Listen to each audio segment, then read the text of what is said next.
Least exciting, it's got to be the London game. I don't know what the NFL is thinking. They're scheduling Falcons Jets 9:30 our time, 6:30 on the West Coast. So for Mike, Mike's getting up for that one. yeah, Mike said to us before we started filming, "I'm getting up at 6:30 and cheering on Putting on his Jets gear, Yeah, and he's painting his face green and white. Jets, Jets, Jets, Jets. No, you know what he's doing? He's putting on that Rob Lowe NFL hat because he's just a fan of the brand. Just roots for the league. Yeah, we're expanding the game, and I could not think of two worse teams to try and expand the game to London. I don't know why the NFL continually schedules the worst teams to play over there. Maybe it'd be better for new fans to watch our best players. Maybe they'd get more interested. But yeah, they're going to get a nice dose of Jets Falcons. The world ain't all sunshine and rainbows. As there's a drive in a deep left field by Castellanos, it will be a home run. But it ain't about how hard you hit. And I hit out the park, no question, with all due respect. It's about how hard you can get hit. And you might need, at some point in your life, a little massage on your ass. And keep moving forward. How much you can take and keep moving forward. Hello, everybody, and welcome to the Moving Forward Podcast Friday edition. We will be doing a whole lot of football this episode, so if you're here for the other stuff, you're not going to see it today. This is going to be a football-packed episode heading into the weekend. We are blocking out love-hate. We're doing nothing else. Just only football this week. Only football. America's game. Fuck baseball. America's game, football. All right. Let's move on first to college football, where we'll be giving a little general discussion about Michigan versus Nebraska. First, Michigan minus 3.5, 7:30 kickoff on ABC. Michigan, a road favorite against Nebraska. Sean, as our residential Michigan fan, as our man who bleeds maize and blue, how are we feeling about this game? I mean, we touched on in the last pod a little bit about my fears and my worry about this team because everything's seeming a little bit too good to be true with this Michigan team so far. Everything's gone way too well. We were only supposed to win 7 games to start the season. So I'm just anticipating a natural shutdown, but I do not think it's going to be this week. I think Michigan's going to go into Lincoln and handle their business. We're playing very well, and I'm very confident because even if Cade doesn't play well, and I think Cade is really our only concern right now because every other facet of the team's performing at a very high level.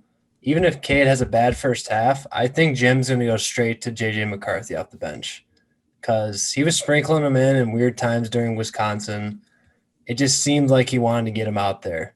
And I think as soon as Cade shows like a little chink in the armor, we're just going to throw the 5-star out there and have him make some plays.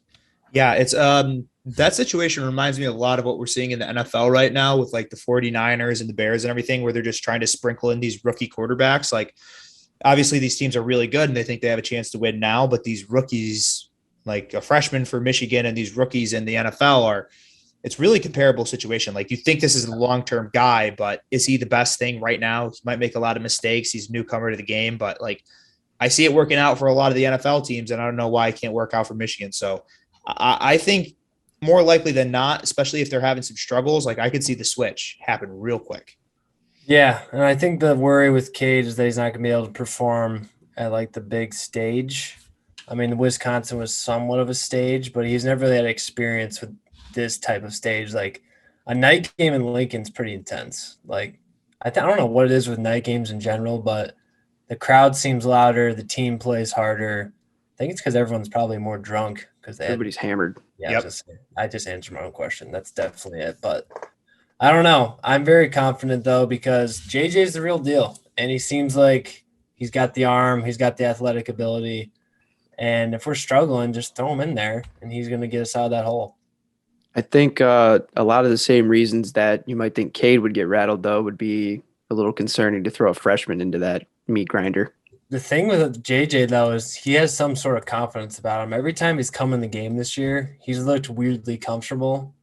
And it's a look – the look of him is something I haven't seen from a Michigan quarterback, if I'm being honest. Like, he just looks poised. He throws the ball very well. He's really fast, too. He's extremely athletic. I don't know if you've seen the videos of him doing 360s and throwing balls into buckets. Look those up. Great watch. But I don't know. I feel like his talent would outweigh the moment, if that makes sense. And I don't think Cade has that sort of talent. Cade does not have that talent. No. Well, my question to you guys is, you already played Nebraska. What should I be worried about? What am I going to be annoyed by with their team? What should I expect here? Surprisingly pretty good defense. They have a really good defense. Their linebackers fly around, and they have a really good secondary too. And I actually was pretty surprised. Like their defensive front, not going to force very many sacks, but those linebackers are awesome with run stop. That's one of Kenneth Walker's biggest struggles was against Nebraska in that game. Also really polite fans. Really polite fans. At the Michigan State Nebraska game, they were very, very nice the entire time. They're cool people. They just, one thing you can look out for, huge thing in this game. Their special teams are atrocious. Michigan can win big in special teams. They have an awful punter, a pretty bad kicker, and their punter is really, really bad. So if you can force them to punt, it's going to be a big field position game. That's why I really love the under this game. I really do. But it's going to be a huge field position game. And when you say something like that, that makes me way more confident in Michigan, because if there's one thing Jim loves to do, it's to play the special teams game and the field position game. And he masters that to a point where we may score 3 points, but I think we're going to win 3-0 if that's the case. Yeah, I don't think you have a ton to worry about their offense. No.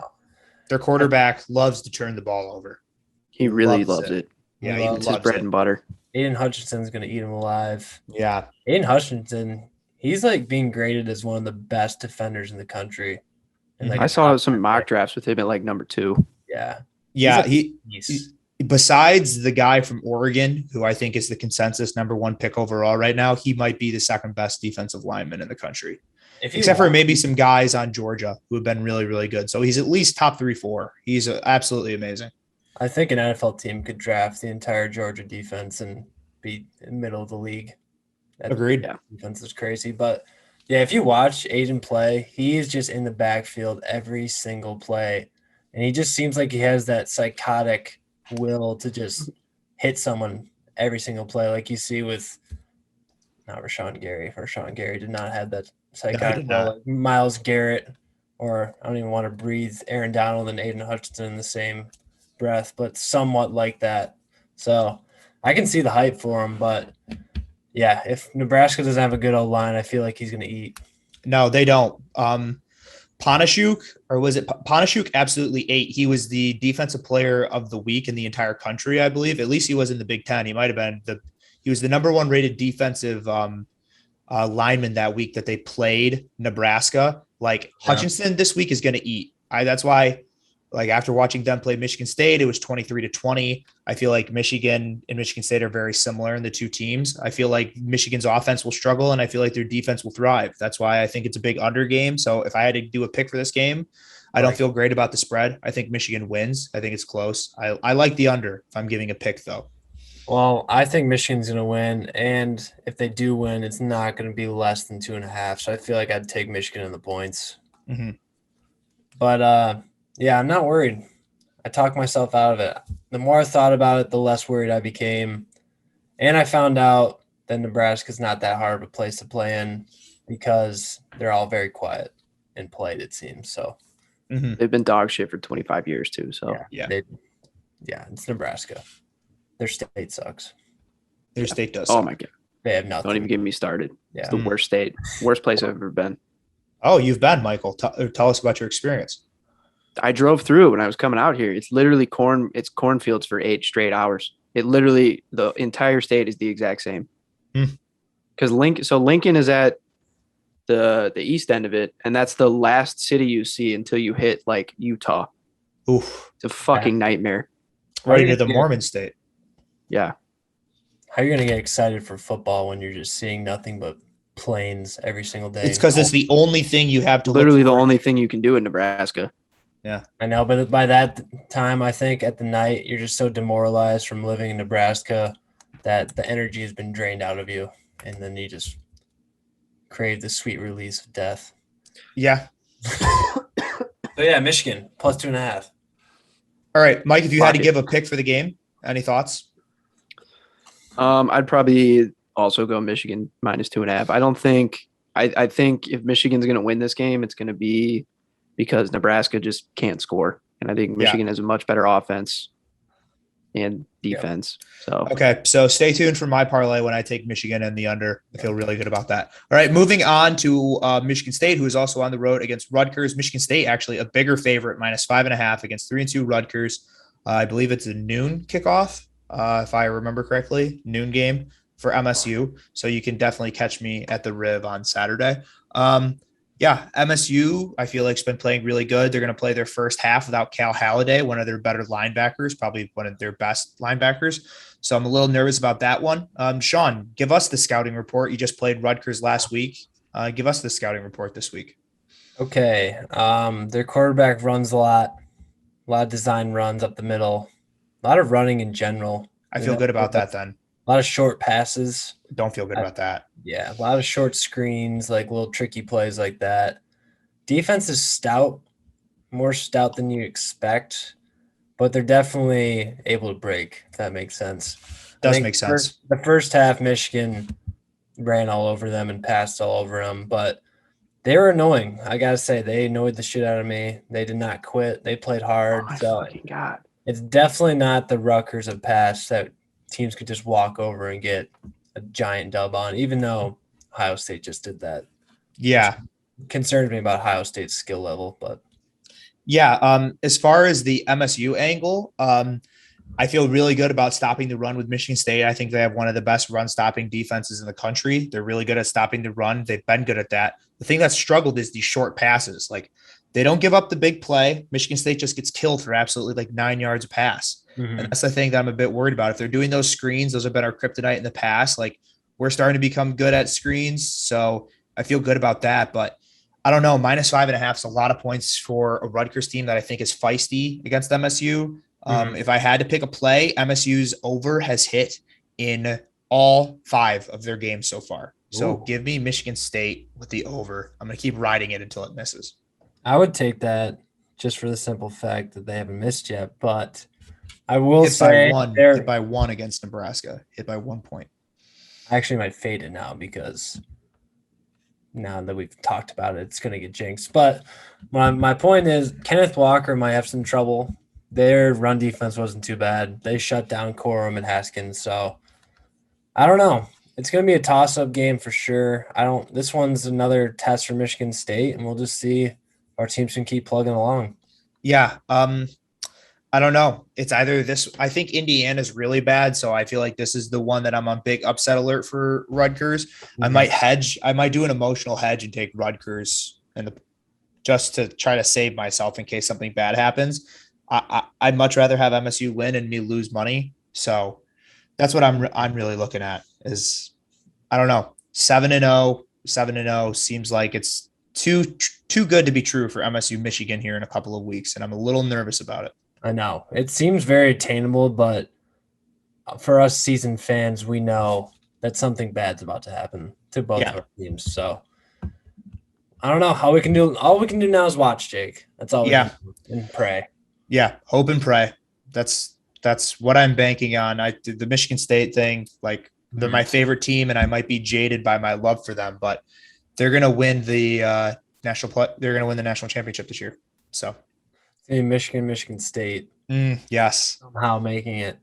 Yeah, because they'll somehow make up a rule so that Michigan can win the Big Ten West, and then they'll have one of them have lost to each other, and then whoever wins the first matchup will lose the second matchup, and then there'll be a third one in the national championship. Has there ever been teams that have played each other 3 years in a college football schedule? At least twice, for sure, a couple of times, but 3 times, I don't know. It wasn't Alabama and LSU because they're in the same division. Could there have been any way that there's been an Alabama, Georgia 3 times? Shoot. I think the only way it's going to happen, or only way it could happen, is if 2 teams from opposite sides of the conference happen to schedule each other in 1 year. Really early in the year, too. Yeah. They both happen to be good, and then they both happen to make it to the conference championship in their own conference, and then somehow they both get into the national titles game still. So I don't know how that would happen. That'd be a really crazy circumstance, but that's the only road Yeah. map to see. That's the only way it could happen. All right. So this week, Sean, do you have any thoughts on a pick for MSU and Rutgers? I know you probably don't know these teams as well, but if you had to give a gambling pick for that game, what would you take? I'm taking Sparty. I'm taking a +5.5 or -5.5. I don't know. I think Rutgers is going to get demoralized after last week in Ohio State, and I think Michigan State's very solid. I do. From what I've seen, they look like the Michigan State of old. And I'm not trying to reverse jinx it at all. This is my honest truth. I'm a big looking out for the reverse jinx in a couple of weeks, but right now, I'm not. It's definitely going to beat Michigan in a couple of weeks. I already know what's happening. Okay. I'm not trying to reverse jinx anything right now. I don't happen to have maybe the Dodgers and the over. So then I promptly tweeted, the Dodgers are bad and cannot score runs. I'm not trying to do anything. Are you trying going for the old reliable, huh? Yeah. I don't know. Yeah. But breaking news on the podcast. Breaking news. We've lost Mike mid-podcast. Mid-pod lost Mike. He has to go be a mechanic. Yeah. Girlfriend out with a blown tire. So rip Mike. R.I.P. Mike. So it looks like Sean and I will be grinding out the rest of this podcast. We're going to take a quick break here in a second, and then we will get back with our most exciting game of the week, least exciting, our shootout and shutout, and then a brand new segment for our pick'em. After that, stay tuned. We are back here with our most exciting game of the week. So, Sean, I feel like it's pretty obvious on the NFL standpoint. It's the Bills and the Chiefs. The Bills have been absolutely dominating people since they lost to the Steelers week 1. And the Chiefs, they're out to a 2-2 start, which is a little shocking for some, but I feel like they're still the Chiefs are still going to make the playoffs. Like, we're not concerned about the Chiefs, but this Chiefs defense could not stop. Couldn't stop shit. They suck. Packer from hitting a curb. Nope. They couldn't stop Mike from getting that tire iron and fixing that tire. Lickety split. God, he's such a hero. But yeah, so I have an interesting stat. One of my buddies told me earlier. The Bills are scoring at a clip and a rate that hasn't been seen since 3 teams. It's the Super Bowl Peyton Manning Broncos, the undefeated Patriots, and one of the other Patriot teams. So their score differential in the last 4 games and the data, the way it's tracking right now, is on par with those teams and what they were doing back in the day. So this Bills team is looking like a historically good team. And the way they're scoring too, and the way they're embarrassing these NFL defenses, I'm taking the Bills with big money, and I'm a believer in this team. Yeah, I love the Bills this game too. I think Josh Allen's electric. They have multiple receivers now who do well. I think Emmanuel Sanders was a sneaky, really good ad, and Dawson Knox is starting to kind of emerge as a pretty decent tight end. Yeah. Dude, the Chiefs defense just can't stop anybody. And I think this Bills defense is relatively good. I think they're probably better than average. So if they can just get a few stops on the Chiefs, I really don't see how the Chiefs stop the Bills.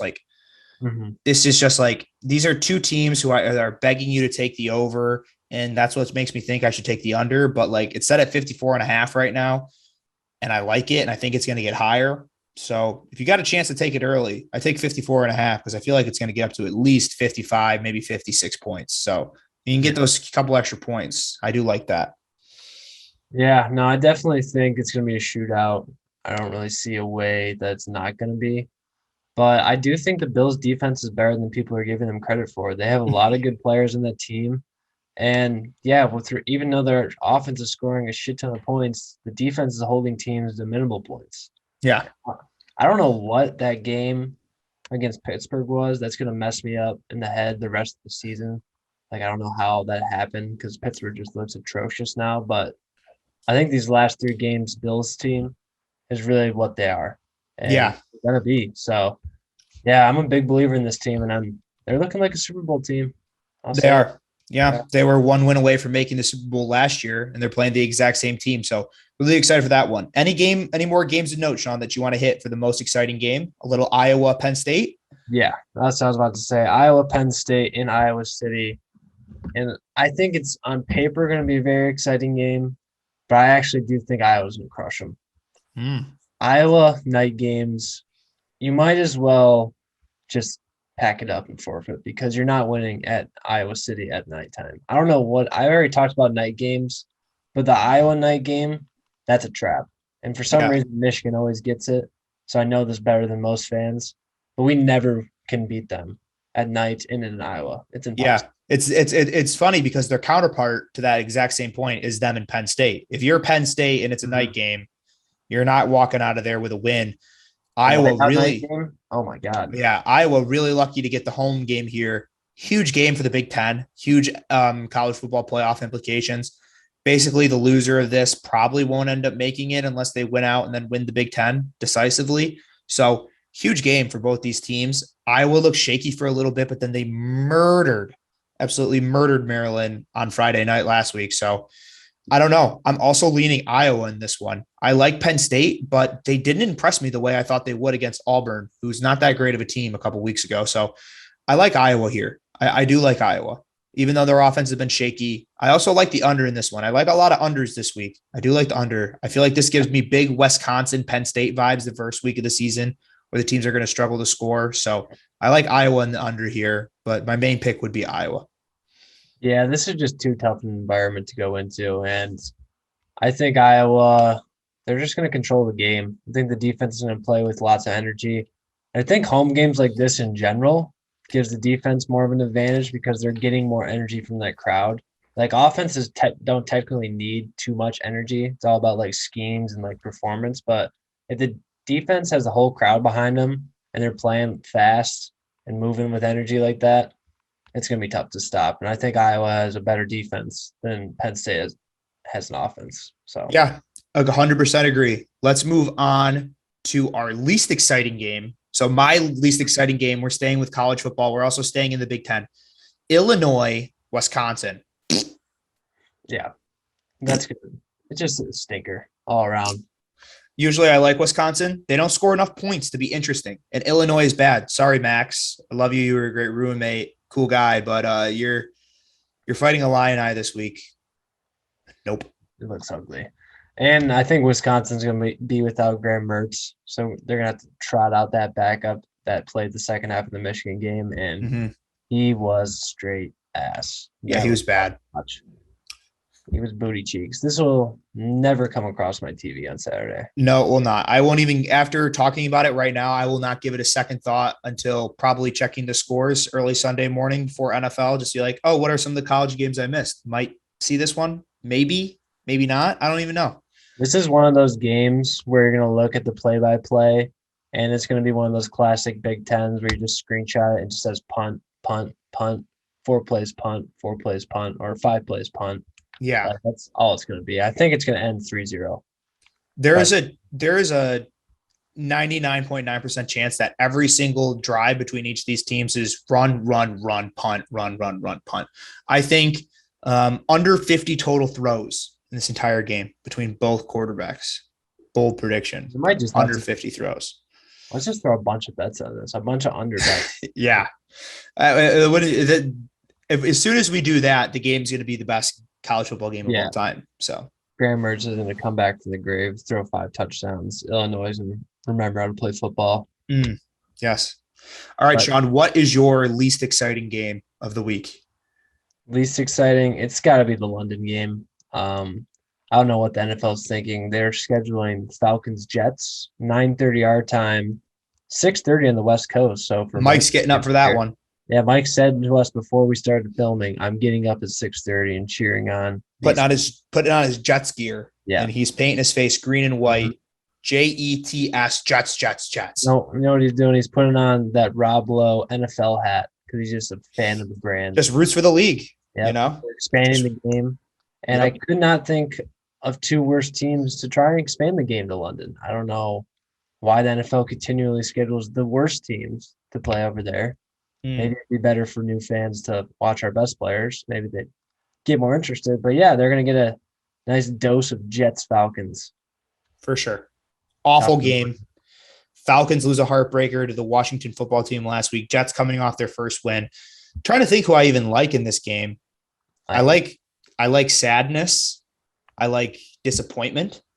Well, guess what? I have a pick later that may shock you.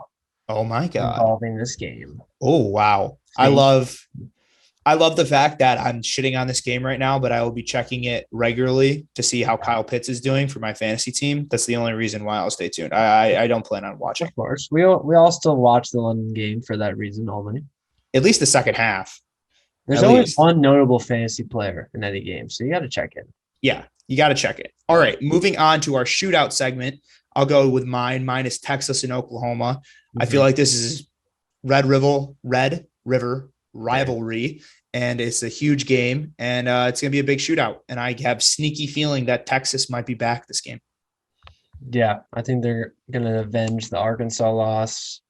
I don't know. This also feels like a game where Spencer Rattler has been hearing all the shit that was coming his way about him needing to be benched and all this. He just balls out. And Puts out a Heisman moment.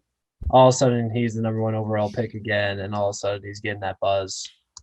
So, yeah, I don't know. I know there's going to be a lot of points scored. I can tell you that. Yeah, but little defense played. Watching it. Oh, none at all. If State wasn't on at noon, this would definitely be another game I tuned into. But I'll be on the flip back. I will shockingly be watching Texas, Oklahoma a little bit more than Rutgers and Michigan State, but I always like to check in. You're a psychopath. I like to see them. Spartans. Sparty. That's our mascot. Spartans is the team name. That is your mascot. Sparty. Our team are the Spartans. Spartans. Okay. All right, Sean, what's your shootout for the week? Spartans. It's going to happen, or it did happen Thursday night. It did happen. Are we time traveling? We're time traveling right now. It did happen yesterday, and I guarantee the Rams and Seahawks scored a lot of points. This can't go wrong at all. No, not at all. People are going to listen to this Friday morning, and they'll be like, God, this guy just gets it. Yeah, spot on. I listen to Moving Forward podcast. But yeah, no, this one's kind of feels inevitable. Seahawks have a shitty defense. Rams have a good offense. I think the Seahawks offense is one of the best in the league still. First half of the season, Russ is in full effect. He's got that extra tier to him right now. Yeah, we're going to see a lot of points. If it's before November 1st, Russell Wilson is a prime MVP candidate. As soon as it hits that second half of the year, he will fall off. The only thing I'm concerned about is I think the Rams have an awesome run defense, so I think this is a pretty bad Chris Carson game. So if I had to bet a prop, I'd do his under on yards. It's a fun one. But whoever is the opposite side of where Jalen Ramsey is guarding, whoever that corner is, I pray for your soul. You are going to get torn apart by either DK Metcalf or Tyler Lockett the entire night. I pray for your soul. You will have a tough day. Yeah, we touched on that a little bit yesterday, but that's why I love Lockett over. I think I said no. I talked about the Rams wide receivers. No, you talked about the Rams. You said Cup over and Van Jefferson over. Coming back to me. No, I'm still hammering that. Still hammering that. Mike was big on Russell Wilson over yards and over Tyler Lockett yards. He was big on that. I feel like Ramsey has to go with DK. It only makes sense. Yeah, makes sense. To guard him. I'm not 100% sure. I'm not off the top of my head if I remember if Ramsey covers one side of the field or if he shadows one receiver. I think he's majority on the left side of the defense, right side of the offense. I'm pretty sure. So whoever lines up on that side. The interesting part about him is they're using him as like a utility player. So I they guess are just like in certain sets, maybe he just goes cover Lockett. In other sets, he goes and covers DK. But I mean, yeah, they've been using him kind of how Michigan used to use Jabril Peppers, where they bring him down into the box and bring him as a sub linebacker. He's not playing a lot of safety, but he is playing some sub linebacker. The dude for a corner, that motherfucker hits hard. Oh yeah, I would not like to be between him and the ball. Yeah, the play that still sticks out to my head was that Bears game, the first game of the year for them, where he literally blew up two players for the Bears, tackled two players at the same time, and ever since then, like I've known Jalen Ramsey is a bad man, but to know that he hits like that too, like I haven't really seen that much from him before with the hitting. Like he's aggressive this year. And he looks good. Oh yeah. All right, let's move on to our shutout of the week. I have Georgia to shut out Auburn. I think Georgia is the best defense in college football. I think they're one of the best offenses in college football. Auburn looked bad last week against an LSU team that is struggling, and they looked not that great against the Penn State team who has a bad defense the week before that.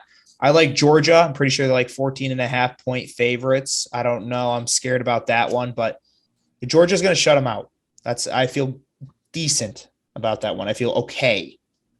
I like that prediction because I think if you dropped this entire Georgia defense in the NFL right now, they'd probably be middle of the league, maybe the high level, because they're that good. Mm-hmm. So, yeah, I don't really like Auburn. I hate Bo Nix. I just think Georgia. His play against LSU though last week was electric. That was insane. I don't know how Yeah. we get out of that. Freaking slippery, but Slippery like an eel.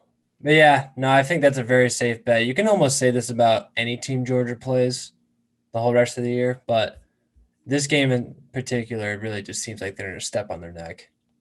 Yeah, this Georgia team and Alabama team are going to continue embarrassing people back and forth until they eventually meet in the SEC championship. That's just how it's going to be. Yeah, it's going to happen. All right, Sean, what's your shutout for the week? My shutout is going to be Broncos Steelers. Oh, no, I like that one. Teddy B is very injured. I'm pretty sure. I think he's still going to be out this week. Mm-hmm. Ben Roethlisberger is a corpse of a human being. That is true. Moving. You know how like of a podcast you can play at like half speed? Yes. I feel like Ben's being played at half speed. He lives his life in half speed. Oh yeah. Mm-hmm. So many ailments have gotten to him before this. Yeah. But yeah, no, I can see this being a very low scoring game. They both have good defenses. They both have atrocious offenses. Or banged up offenses. I don't think the Broncos are that bad with Teddy B. But no, Drew Lock I don't think so. It's been proven to be not good. So Drew Lock is a spark plug. He can either bring your team to an absolutely outstanding play where you just shake your head and you're like, Drew Lock's electric. And then there's other times where he makes stupid plays. He's very Jameis Winston-esque in that way. Like Jameis Winston, Tampa Bay Buccaneers. I think he falls in like the Fitzmagic, Jameis, and then I also think Taylor Heineke's in this. He's in that level now. Yeah, he's been doing it all for the four football of them need to create like a group chat or like a pact.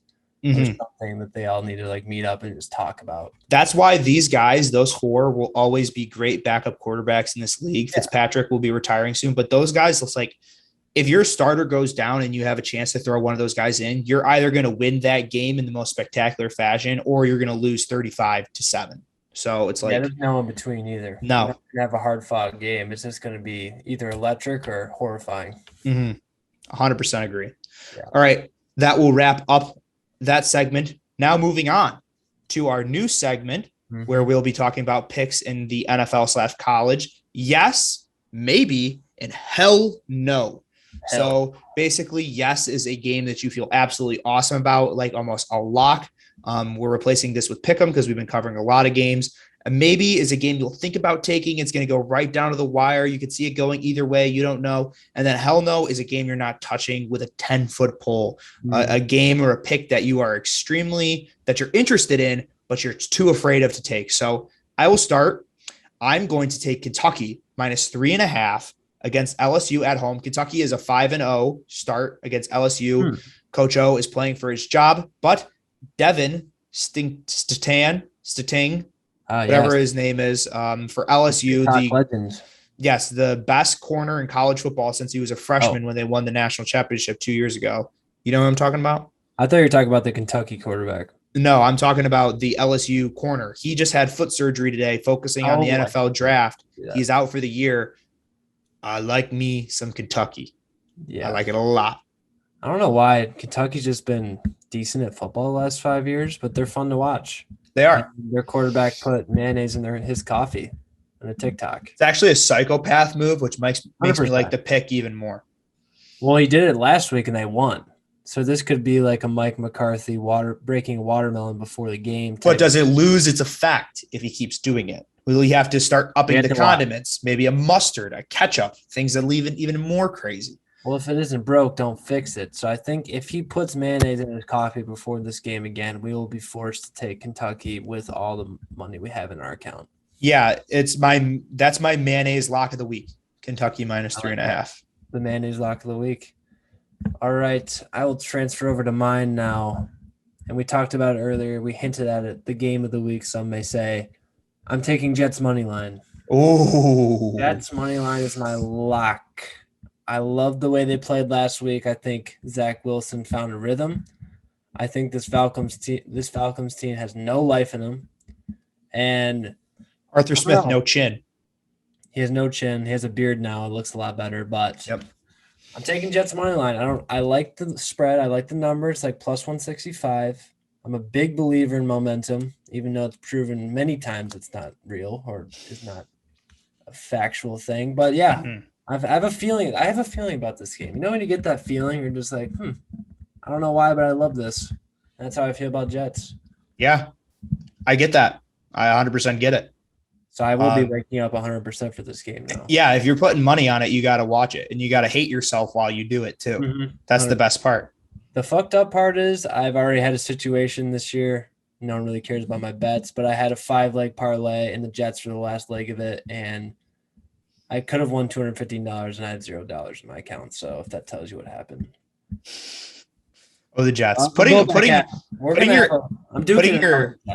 your eggs in the Jets basket. That is a basket with a lot of holes.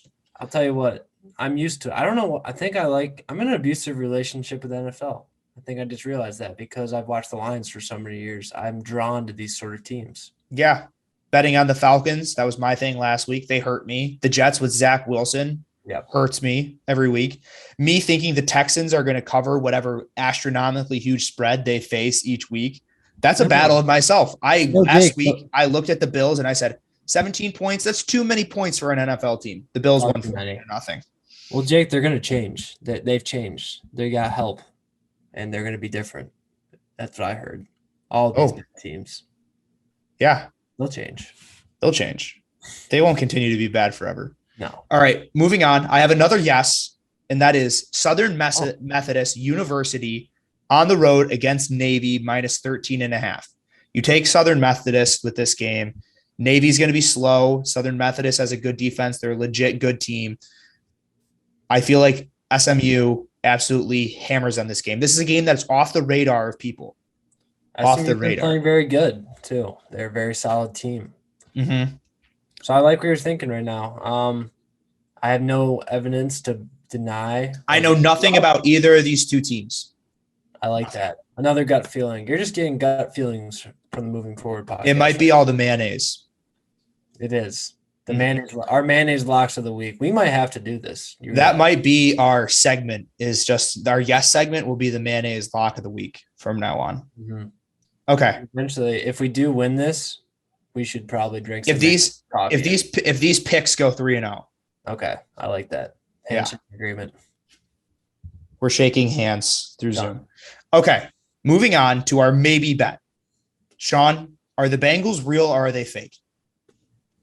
God, that is one of the mysteries of the NFL season. I have no idea. I live with a Bengals fan, like a diehard Bengals fan, and he also has no idea. Yeah, so kind of.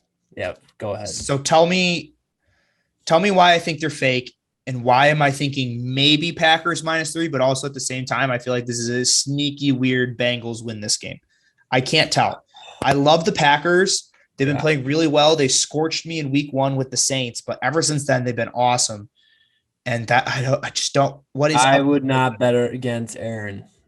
Yeah, neither would I. That's why I like Packers -3, but there's something about this Bengals team. He's like chirping the media. He's back to his smirking ways. He's just about to go off, and I think he's going to win MVP again. I'm all over this over too. Tons of points this game. No Joe Mixon. They're not going to run it. They're going to throw this thing a lot. Yeah, I think you're going to have to take the Packers in this one because the Packers have good DBs and the Bengals with I'm hoping Samaje Perine gets a run or Chris Evans, the Michigan man running back. He could have a little step up coming. Watch for that. But, I'm not going against Aaron. No. Okay. I respect that decision. All right. What is your maybe? Oh, okay. What I'm not going against Aaron either. I'm thinking maybe Packers -3.5, but the Bengals part of my brain loves Joe Burrow because I think he has swag. Mm-hmm. But let's move on to your maybe. What's your maybe, Sean?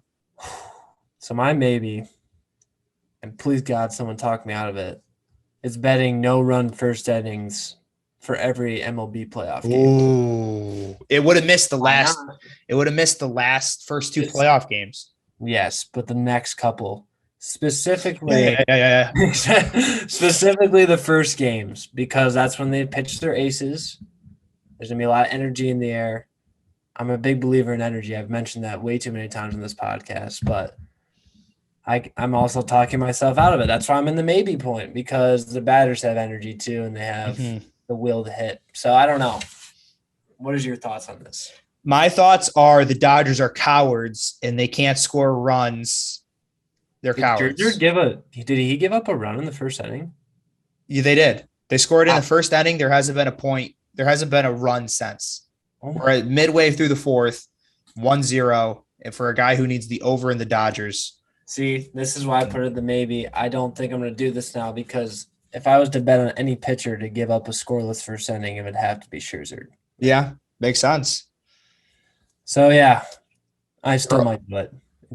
It makes too much sense in my head. Okay. All right, I'm going to move on to our hell no. Broncos and Steelers. I love Broncos plus 1.5. I wrote that hell one down. No. I wrote that one down too. I love the Broncos plus 1.5 with Drew Lock, but I don't know, because it feels like they want you to take the Steelers here, so I want to take the Broncos. I, for some reason, took the Steelers against the Packers, and I'm done. Oh, yeah. Done with them. I'm giving up on them. Giving up on life.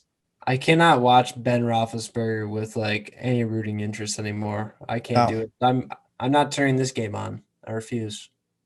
I'm turning it on. Yeah. It's on the red zone.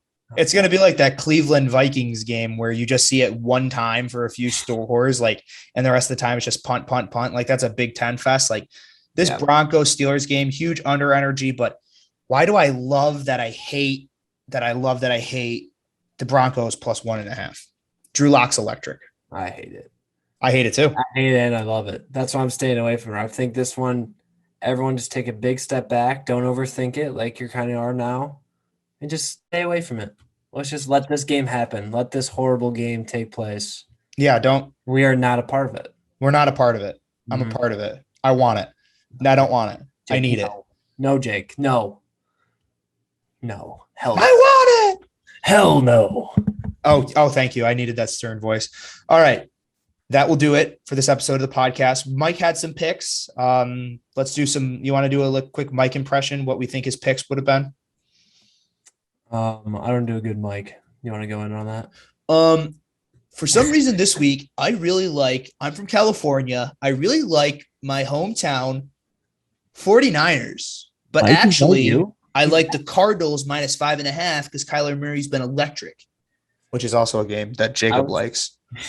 I was thinking of maybe like we can tell Mike to record his picks if we can put it in, but I think he just nailed his voice, so I don't think there's any need. Yeah. My maybe this week is the Lions. What do we think? Are they feisty or not? I don't know when Mike turned into a 14-year-old skater boy, but he moved to California. He's lost all right not to be a skater boy. Oh, Jesus Christ. All right, Michael, we thank you for your service for fixing Becca's car. Mm-hmm. You are the man I strive to be. A hero. A patron. A lover.